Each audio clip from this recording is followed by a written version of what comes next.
All right, hey class. I wanted real quickly just to talk about Southern Gothic and Flannery O'Connor.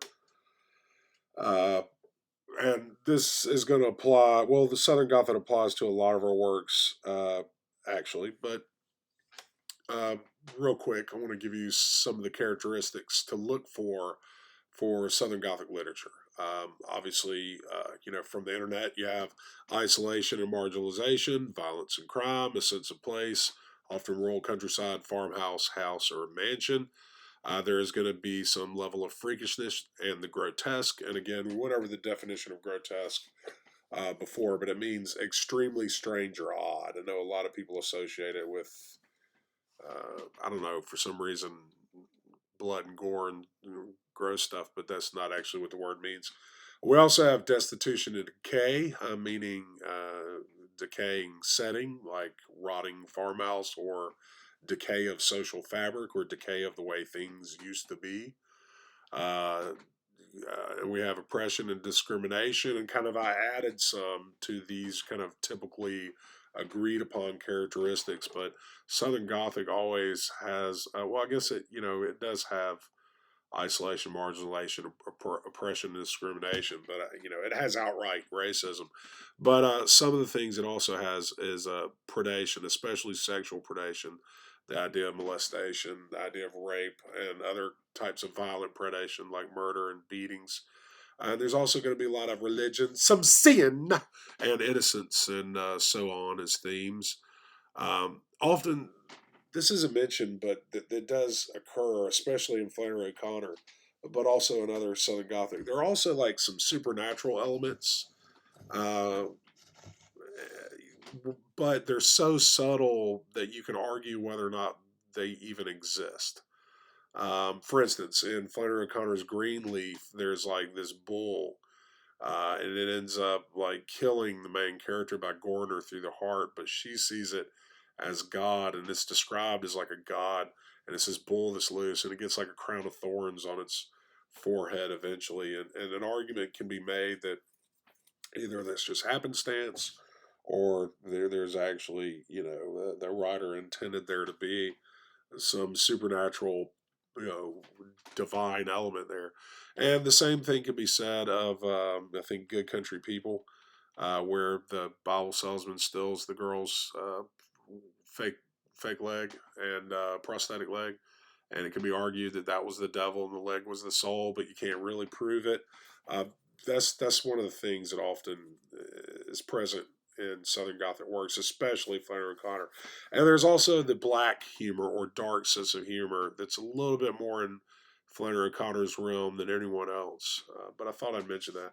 Also included a website for you that kind of gives you some background on Southern Gothic and some of your other Southern Gothic writers, Faulkner, for instance, and we looked at, I believe, Richard Wright, who we looked at, Zora Neale Hurston, who we've looked at.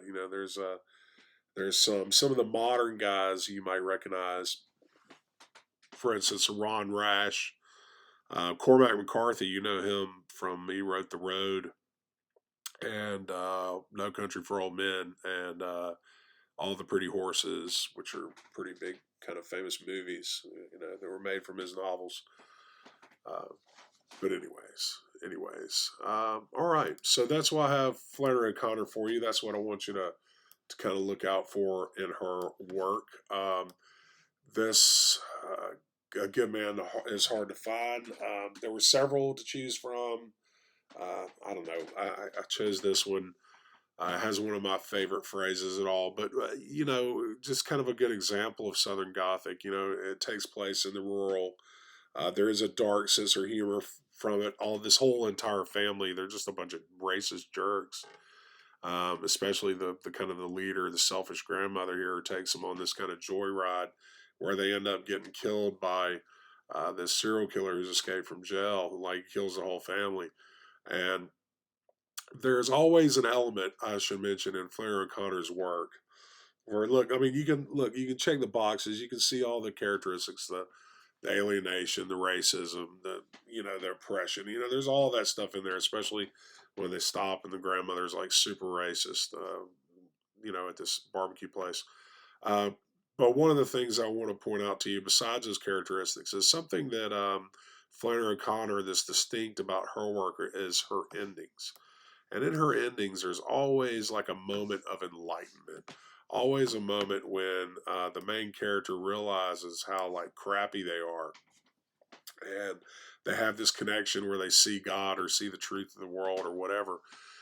And in this case, it's when the serial killer, when she touches him and realizes that like all of the world, all of society are like her children, her grandchildren, and she could have done much better if she would have loved everyone and treated them like that. And it's only at this moment of realization that she shot and killed. And it's one of my favorite quotes in history is, she would have been a pretty good woman had someone been there to hold a gun to her head every minute of the day. In other words, she would have been a decent human being had someone been there to force her to make the correct decisions all of her entire life. And there's all kinds of people like that in the world. I'm sure you know several. But anyway,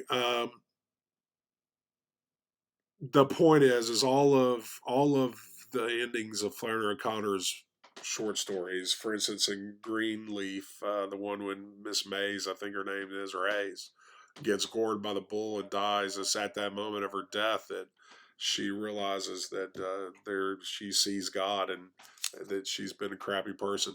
And it's at the moment that the in Good Country People that the main character's leg is stolen that she realizes, wow, I've been kind of an ungrateful turd towards my mother who sacrificed to get me this leg, and now I don't have it. And anyway, so the same thing here. This woman has this realization as well. So uh, I hope you enjoy it. Flannery O'Connor is good. She's good. She really lets despicable, horrible people get what they deserve, and she does it in a humorous way. So who doesn't love that?